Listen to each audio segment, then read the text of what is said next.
Hello मेरे प्यारे दोस्तों, स्वागत है आपका द रित्विन टेक के इस यूट्यूब चैनल पे। आज के इस वीडियो में हम लोग बात करने वाले हैं जीएसटी के बारे में। ए टू जेड जीएसटी क्या होता है, जीएसटी कितने टाइप का होता है, कब कितना जीएसटी लगता है, बिजनेस कितने प्रकार का होता है, कौन से बिजनेस में कब जीएसटी रजिस्ट्रेशन करवाना अनिवार्य होता है, और साथ में हम बहुत सारी चीज़ों के बारे में डिस्कस करने वाले हैं इस वीडियो के अंदर। तो आप वीडियो में लास्ट तक बने रहिएगा, ये सभी इंफॉर्मेशन आपको मैं इसी वीडियो में देने वाला हूँ। तो सबसे पहले हम बात करते हैं जीएसटी की, तो हम अपने टॉपिक की तरफ आते हैं। और आज जो हमारा सबसे पहला टॉपिक है वो यह है कि टैक्स क्या होता है। देखिए, जीएसटी को समझना है तो जीएसटी क्या है इसको भी समझना बहुत ज्यादा जरूरी है।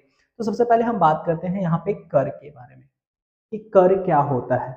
कर को हम इंग्लिश में टैक्स बोलते हैं नॉर्मली। अब होता क्या है ये? कर वह धनराशि होती है जो नागरिकों और संस्थाओं से सरकार द्वारा कानून के अनुसार वसूली जाती है। विच मीन्स कर हमारी वह धनराशि होती है, वह राशि होती है या फिर वह अमाउंट होता है जो गवर्नमेंट के द्वारा हमें हमसे क्या होता है कि गवर्नमेंट के द्वारा वसूला जाता है। हमसे क्या करती है गवर्नमेंट? वसूलती है जो धनराशि, वही धनराशि हमारी कहलाती है टैक्स। अब यहाँ पे वो धनराशि क्यों वसूली जाती है? यह धनराशि देश के विकास, सुरक्षा, स्वास्थ्य, सड़क, बिजली आदि लोक कल्याणकारी कार्यों में खर्च होती है। मतलब कि जो गवर्नमेंट है वो हमसे जो टैक्स वसूलती है वो हमारे ही स्टेट, हमारे ही कंट्री पे वो वर्क करने के लिए करती है। जैसे कि हमारा हॉस्पिटल सुविधा हो गया, रोड वाली जो दिक्कत होती है हमें, वो प्रॉब्लम्स हो गए, मतलब जितने भी आप देखे हो कि रोड, सड़क, हॉस्पिटल जो भी गवर्नमेंट वाले हैं, ये सब हमारे ही सुरक्षा के लिए हमसे टैक्स को वसूला जाता है। इसके बाद हम देखते हैं यहाँ पे कि ये जो टैक्स है वो कितने प्रकार के होते हैं। तो यहाँ पे आप देख पा रहे हो कि भारत में करों को मुख्य रूप से दो भागों में बांटा गया है। कितने भागों में? दो भागों में। टैक्स जो है वो दो प्रकार का होता है, एक आपका होता है डायरेक्ट टैक्स और एक आपका होता है इनडायरेक्ट टैक्स। अब हम समझते हैं कि डायरेक्ट टैक्स क्या होता है और इनडायरेक्ट टैक्स क्या होता है। सबसे पहले हम बात करते हैं यहाँ पे डायरेक्ट टैक्स की। देखिए, डायरेक्ट टैक्स को हिंदी में हम बोलते हैं प्रत्यक्ष कर। क्या बोलते हैं? प्रत्यक्ष कर बोलते हैं। प्रत्यक्ष कर वह कर होता है जो सीधे व्यक्ति या संस्था की आय अथवा संपत्ति पर लगाया जाता है। ठीक है। प्रत्यक्ष कर क्या होता है? डायरेक्ट टैक्स नॉर्मली अगर हम समझे तो हमारा डायरेक्ट टैक्स जो गवर्नमेंट के द्वारा हमसे डायरेक्ट वसूला जाता है। मतलब कि हम अगर डायरेक्ट गवर्नमेंट को पैसे पेड कर रहे हैं तो वही हमारा जो टैक्स होगा वो टैक्स हमारा कहलाएगा प्रत्यक्ष कर या फिर डायरेक्ट टैक्स। जैसे यहाँ पे आप आगे थोड़ी सी लाइन देखिए, इस कर का भार किसी अन्य व्यक्ति पर स्थानांतरित नहीं किया जाता। मतलब जो इसका जो धनराशि होता है या फिर कह सकते हैं जो राशि होती है वो हम किसी और के ऊपर डिपेंड होकर के गवर्नमेंट को नहीं पैड करते, हम डायरेक्ट गवर्नमेंट को पैड करते हैं। और कुछ यहाँ पे एग्जाम्पल के तौर पे आप देख सकते हो, जो हमारा इनकम टैक्स होता है, जो हमारे इनकम पे आय जो टैक्स लगता है वही हमारा कहलाता है इनडायरेक्ट टैक्स। और यहाँ पे आप देख सकते हो निगम कर, कंपनी कर, ये सब कारपोरेट टैक्स होता है हमारा। ये सब भी हमारे क्या होता है, जो गवर्नमेंट को डायरेक्ट दी जाती है वही हमारी क्या कहलाती है? डायरेक्ट टैक्स कहलाती है। आई होप कि आपको समझ में आ गया होगा इनडायरेक्ट टैक्स की, कि इनडायरेक्ट टैक्स क्या होता है। इसको भी आप बिल्कुल आसान सी भाषा में समझिए, जो गवर्नमेंट के द्वारा डायरेक्ट वसूली नहीं जाती है। ठीक है। जो हम हमारे साइड से, मतलब कि हम जो व्यक्ति हैं, हम संस्था हैं, तो हमारे साइड से गवर्नमेंट को डायरेक्ट अगर वो टैक्स नहीं दी जा रही लेकिन वो इनडायरेक्टली दी जा रही है, गवर्नमेंट को ही पैसा जा रहा है बट इनडायरेक्टली जा रहा है, किसी के माध्यम से जा रहा है उनके पास, तो वो आपकी जो टैक्स होगी वो कहलाएगी इनडायरेक्ट टैक्स। और इनडायरेक्ट टैक्स को हम हिंदी में बोलते हैं अप्रत्यक्ष कर। अप्रत्यक्ष कर वह कर होता है जो वस्तुओं या सेवाओं पर लगाया जाता है। जो क्या होता है? वस्तुओं या सेवाओं पर लगाया जाता है। इस कर का भार उपभोक्ता पर स्थानांतरित हो जाता है। इस कर का भार क्या होता है? उपभोक्ता पे। जैसे कि अब मान लीजिए हम कोई भी सामान खरीद रहे हैं तो उस सामान पे हम क्या करते हैं? हम टैक्स देते हैं। उस सामान पे भी, कोई भी सामान आप खरीदते हो उस पे आप टैक्स देते हो। तो वो टैक्स आप गवर्नमेंट को डायरेक्ट नहीं देते हो, वो टैक्स क्या करते हो आप? उसको देते हो जिससे आप वो सामान खरीदते हो। अब वो जो सामान खरीदते हो जिससे, अब वो क्या करेगा? किसी कंपनी को देगा। मतलब कि वो क्या करेगा? वो भी किसी कंपनी से सामान लाता होगा, फिर कंपनी वाला गवर्नमेंट को टैक्स देता है, तो हमारा जो पैसा था वो किसी किसी ना किसी माध्यम से गवर्नमेंट के पास पहुंच रहा है, वही टैक्स आपका कहलाएगा अप्रत्यक्ष कर या फिर इनडायरेक्ट टैक्स। आई होप कि आपको समझ में आ गया होगा। या उदाहरण के लिए यहाँ पे आप देख सकते हो वस्तु एवं सेवा कर, या फिर कह सकते हैं कि इनडायरेक्ट टैक्स में आपका एक एग्जाम्पल सबसे बड़ा है, वो है आपका जीएसटी। तो अभी यहाँ पे आपको एक चीज क्लियर हो गई होगी कि जीएसटी क्या है। जीएसटी अगर कोई आपसे नॉर्मली पूछे कि जीएसटी क्या है, तो आपको बोलना है कि जीएसटी हमारे क्या होता है, एक इनडायरेक्ट टैक्स है। अब हम बात करते हैं जीएसटी की, कि जीएसटी क्या है। यह एक अप्रत्यक्ष कर है, जब पहली लाइन में आपको लिखा है कि यह एक अप्रत्यक्ष कर है जो वस्तुओं और सेवाओं की आपूर्ति पर लगाया जाता है। जो सेवाएं देने या फिर लेने पे लगाया जाता है, जो वस्तुओं खरीदने और बेचने पे लगाया जाता है, वो आपका जीएसटी होता है। और जीएसटी को वसूलता कौन है, किसके द्वारा ये वसूला जाता है, केंद्र सरकार के द्वारा, केंद्र शासित प्रदेश और राज्य सरकार द्वारा इसे वसूला जाता है। और जो भारत में जो जीएसटी है वो लागू की गई थी 1 जुलाई 2017 को। ये आपको डेट याद रखना है कि भारत में जीएसटी कब लागू की गई थी, 1 जुलाई 2017 को। अब जीएसटी जो है वो देखिए नॉर्मली देखा जाए तो वो 3 प्रकार का होता है, बट मैं यहाँ पे लिखा हूँ 4 प्रकार के। ठीक है, यदि आपको कोई पूछे कि जीएसटी कितने प्रकार का होता है, तो वैसे नॉर्मली 3 प्रकार का होता है आपका। एक होता है आपका सीजीएसटी, एक एसजीएसटी और एक आपका आईजीएसटी। बट कहीं कहीं पे यूटीजीएसटी का भी जिक्र किया जाता है। तो यहाँ पे हमने चारों टाइप्स लिख दिए हैं, सीजीएसटी, एसजीएसटी, यूटीजीएसटी और आईजीएसटी। अगर हम यहाँ पे सबके फुल फॉर्म की बात करें, तो हिंदी का जो फुल फॉर्म है या फिर हिंदी में जो भी उसका नाम होगा, मैंने यहाँ पे आपके सामने लिखा हुआ है, तो आप समझ सकते हो कि ये क्या है। लेकिन अगर इंग्लिश में यदि कोई पूछे कि सीजीएसटी का पूरा क्या नाम है, तो आपको बोलना है central goods and service tax. क्या होता है, central goods and service tax. SGST का जो पूरा नाम होता है state goods and service tax होता है। और यूटीजीएसटी का जो पूरा नाम होता है union territory goods and service tax होता है। और आपके आईजीएसटी का पूरा नाम जो होता है वो integrated goods and service tax होता है। तो इन सभी को हमने अभी देखा जीएसटी को। अब हम थोड़ी सी बात कर लेते हैं बिजनेस की। ठीक है, जो बिजनेस होता है वो हमारा 3 प्रकार का होता है। कौन कौन होता है, वो एक हमारा होता है ट्रेडिंग बिजनेस होता है, दूसरा हमारा होता है मैन्युफैक्चरिंग बिजनेस, तीसरा आपका होता है सर्विस बिजनेस। तो सबसे पहले हम बात करते हैं ट्रेडिंग बिजनेस की। ट्रेडिंग बिजनेस क्या होता है।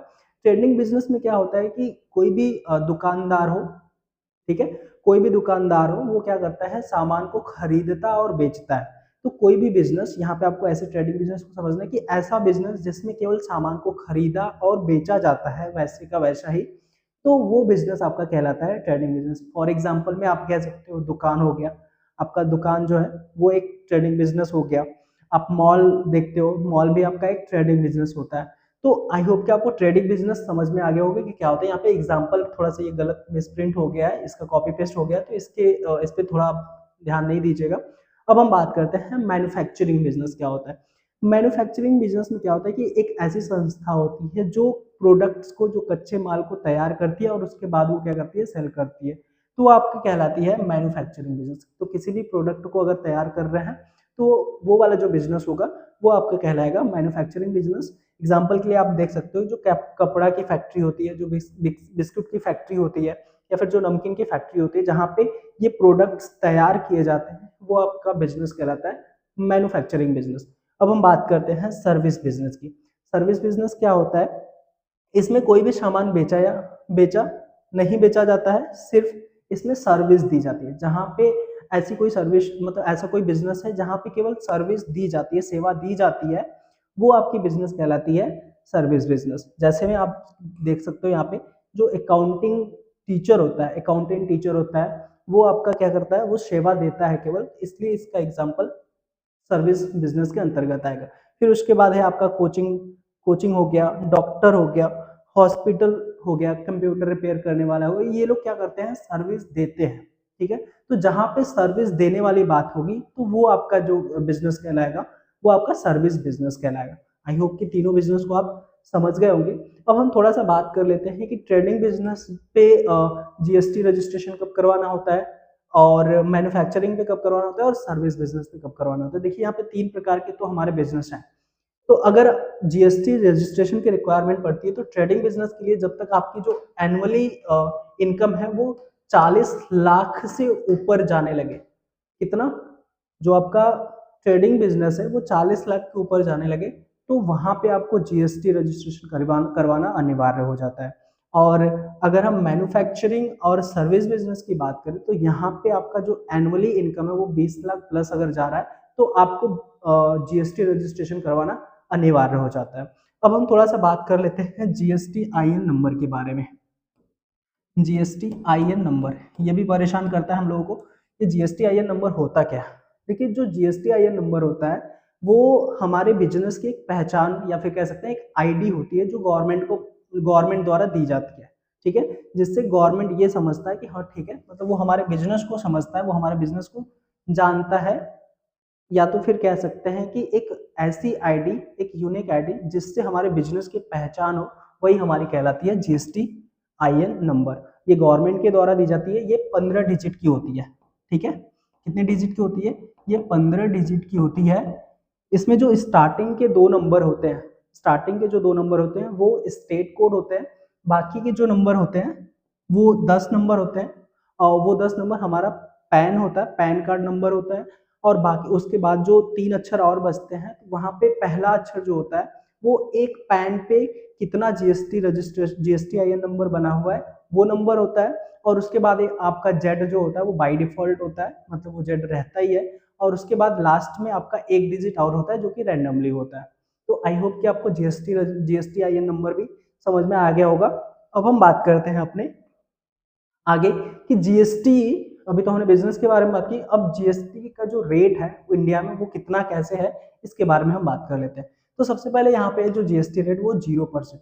कुछ ऐसे प्रोडक्ट्स हैं जिसपे जीएसटी न के बराबर लगाई जाती है, विच मीन्स कह सकते हैं कि उस पर जीएसटी नहीं लगता है, वो हमारा आता है 0% के अंतर्गत। तो उसको हम बोलते हैं एग्जेम्प्टेड, एग्जेम्प्टेड प्रोडक्ट्स बोल सकते हो उसको, जिसपे जीएसटी नहीं लगती है। और फिर उसके बाद हमारा जो जीएसटी रेट है वो 5% है, किसी भी सामान पे वो 5% लगाया जा सकता है, 12% है, 18% है और 28%। ये प्रोडक्ट के हिसाब से अलग अलग प्रकार के जीएसटी हमारे लगते हैं। तो जीएसटी रेट इंडिया में 5 है, 0, 5, 12, 18 और 28%।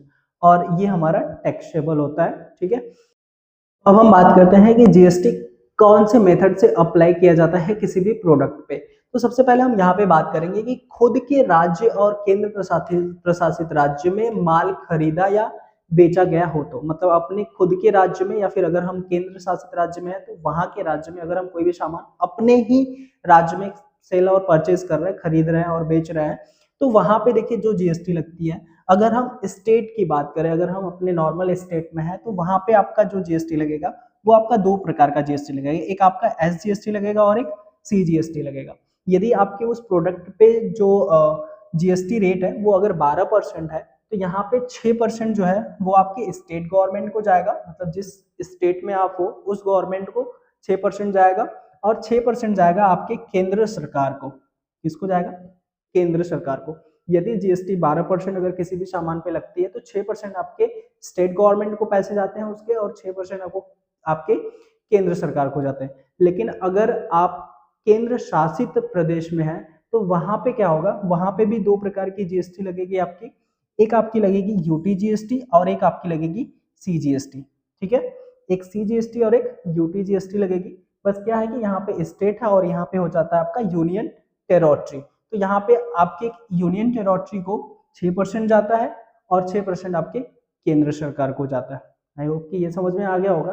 अब हम बात करते हैं थोड़ा सा इधर, दूसरे राज्य में माल खरीदा या बेचा गया हो तो। अगर अभी ये तो हमने बात किया कि हमारे ही अगर राज्य में खरीदा और बेचा जाएगा तो क्या होगा, और अगर दूसरे राज्य में खरीदा और बेचा जाएगा तो क्या होगा।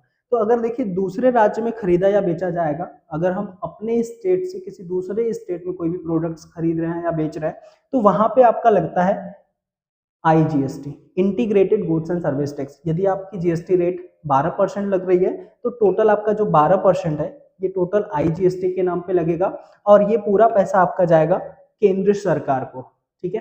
अब ये केंद्र सरकार को जाता है, तो ऐसा नहीं है कि केंद्र सरकार पूरा 12% लेकर के बैठ जाती है, ऐसा नहीं होता है। केंद्र सरकार आपकी जो प्रोडक्ट्स है, अगर आप मान लीजिए आप उत्तर प्रदेश के हो, आप यहाँ से प्रोडक्ट बेच रहे हो बिहार में, ठीक है। अब यहाँ से आप प्रोडक्ट अगर बिहार में बेच रहे हो तो जो केंद्र सरकार के पास पूरा टोटल पैसा गया होता है आईजीएसटी के नाम पे, वो क्या करता है, आपका प्रोडक्ट जहां पे भी गया होता है, जिस स्टेट में गया होता है, उस स्टेट को क्या करता है, वो आधा % दे देता है और आधा % खुद रख लेता है। मतलब कि 6% वो खुद रख लेगा और 6% क्या करेगा, आपका प्रोडक्ट जिस स्टेट में गया है, मतलब जिस स्टेट में आपका सेल किया गया है, उस स्टेट को वो 6% दे देती है केंद्र सरकार। तो आई होप कि आपको ये सारी चीजें बिल्कुल अच्छे से समझ में आ गई होंगी। यदि आपको कोई भी डाउट्स कहीं से भी होता है तो आप हमें कमेंट कर सकते हो, हम आपके डाउट को कोशिश करेंगे कि कमेंट के थ्रू सॉल्व करवाएं। वैसे thank you so much for watching this video.